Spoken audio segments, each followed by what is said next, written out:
இன்று தை அமாவாசை. பாவங்கள் போக்கும் தை அமாவாசை. தை அமாவாசை தினத்தில் முன்னோர்களுக்கு தர்ப்பணம் கொடுத்துவிட்டு ஏழைகள் இயலாதோருக்கு தானம் கொடுப்பதன் மூலம் நாம் செய்த பாவங்கள், கர்மவினைகள், தீவினைகள் நீங்கும். அன்னதானம், வஸ்திரதானம் செய்ய முன்னோர்களின் ஆசி கிடைக்கும். இந்தியாவில் பித்ருஸ்தலங்கள் 7 உள்ளன. அவை காசி, ராமேஸ்வரம், கயா, திரிவேணி சங்கமம், ஸ்ரீவாஞ்சியம், திருவெண்காடு, 7வதாக திலத்தர்ப்பணபுரி. ஜாதகத்தில் பித்ருதோஷம் இருப்பவர்கள் ராமேஸ்வரம், திருப்புல்லானி மற்றும் கயா அக்ஷயவடம் போன்ற இடங்களில் திலஹோமம் செய்வது, தர்ப்பணம் செய்வது பித்ருதோஷத்தை போக்கும் என்கிறது சாஸ்திரம். தை அமாவாசை நாளில் கடற்கரையிலும் நதிக்கரைகளிலும் ஆற்றங்கரைகளிலும் முன்னோருக்கு தர்ப்பணம் செய்வார்கள்.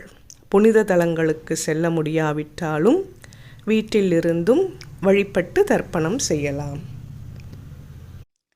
தை அமாவாசை தினத்தில் முன்னோர்களை வணங்கி தர்ப்பணம் கொடுப்பதுடன் நம்முடைய பிரச்சனைகள் நீங்க தானம் கொடுக்கலாம். முன்னோர்களின் ஆசியுடன் சகல செல்வ வளமும் பெருகும்.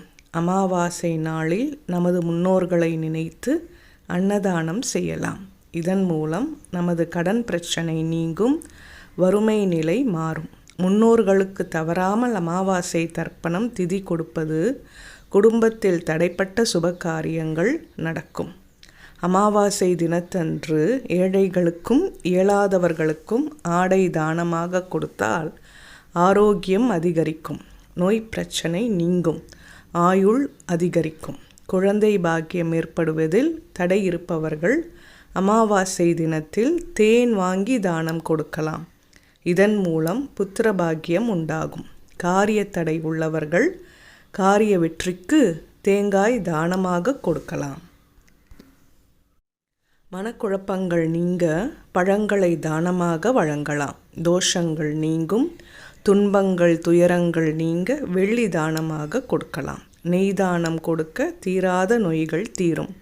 பால், தயிர் தானமாக கொடுக்கலாம். கணவன் மனைவி பிரச்சனை தீரும், குடும்ப ஒற்றுமை அதிகரிக்கும். கண் பிரச்சனை உள்ளவர்கள் தீபம், விளக்கு தானமாக கொடுக்கலாம். பார்வை கோளாறுகள் நீங்கும், கண் பிரச்சனைகள் நீங்கும். பித்ருகளை வழி அனுப்பும் தை அமாவாசை பற்றி அறிவோம். பித்ருகள் வழிபாட்டிற்கு உகந்த நாளாக அமாவாசை தினம் கருதப்படுகின்ற நிலையில் தை அமாவாசை மிகவும் சிறப்பு வாய்ந்த நாளாக கருதப்படுகின்றது. உத்தராயண காலத்தின் தொடக்கத்தில் வருகின்ற தை மாதத்தில் வரும் அமாவாசை என்பதால் இந்த அமாவாசை கூடுதல் சிறப்பு வாய்ந்ததாக உள்ளது. அதையடுத்து தை அமாவாசையின் சிறப்பு மற்றும் அதன் பலன்கள் குறித்து தெரிந்து முன்னோர்களை வழிபடும் போது அவர்களின் ஆசிகளை பரிபூரணமாக பெற்று வாழ்வில் மேலும் மேலும் பல உயர்வுகளை காணலாம். ஒரு ஆண்டில் மிக முக்கிய அமாவாசையாக தை, ஆடி, புரட்டாசி ஆகிய 3 அமாவாசை தினங்கள் கூறப்படுகின்றது.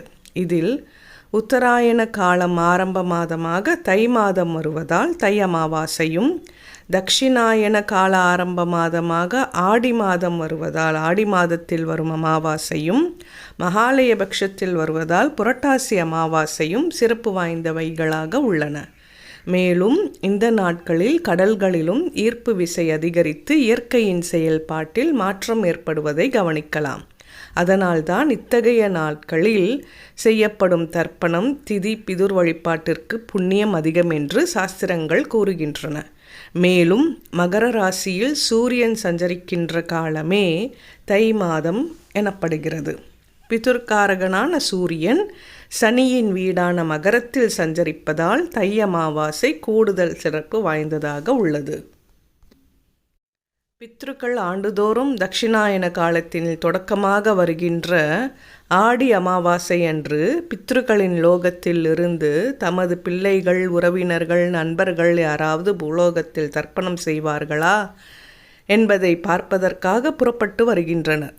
அதையடுத்து மகாலயபட்சம் தொடக்கத்தன்று பூமியை வந்தடைந்து மகாலயபட்சம் வரையிலான காலத்தில் தங்கள் உறவினர்கள் குழந்தைகள் அளிக்கும் தர்ப்பணம் வழிபாட்டை ஏற்றுக்கொண்டு மகிழ்ச்சி அடைந்து தங்கள் சன்னதியினர்களுக்கு ஆசி வழங்குகின்றனர். இறுதியாக தை அமாவாசை அன்று விடை கொடுத்து அனுப்புகிறோம். இந்நாளில் பல புண்ணிய ஸ்தலங்களுக்கு சென்று எள் தண்ணீர் இறைத்து அவர்களின் தாகத்தை தீர்க்க வேண்டும். அவ்வாறு தாகசாந்தி செய்வதால் அவர்கள் செய்த பாவங்கள் நீங்கி அவர்களுக்கு முக்தி பேறு கிடைக்கும்.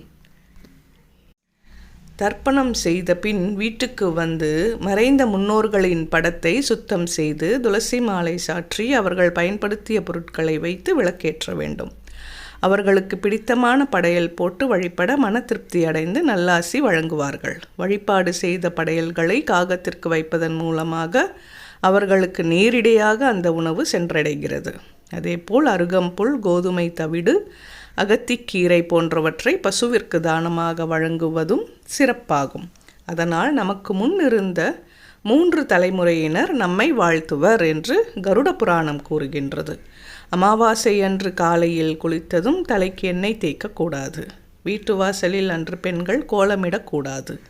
வீட்டில் யாரும் அமாவாசை தினத்தில் மாமிசமும் சாப்பிடக்கூடாது. தர்ப்பணத்தை எப்போதும் வடக்கு அல்லது கிழக்கு முகமாக பார்த்தபடி கொடுப்பது சிறப்பாகும். தர்ப்பணம் செய்யும் போது கருப்பு எள்ளை மற்றவர்களிடம் இருந்து கடன் வாங்கக்கூடாது.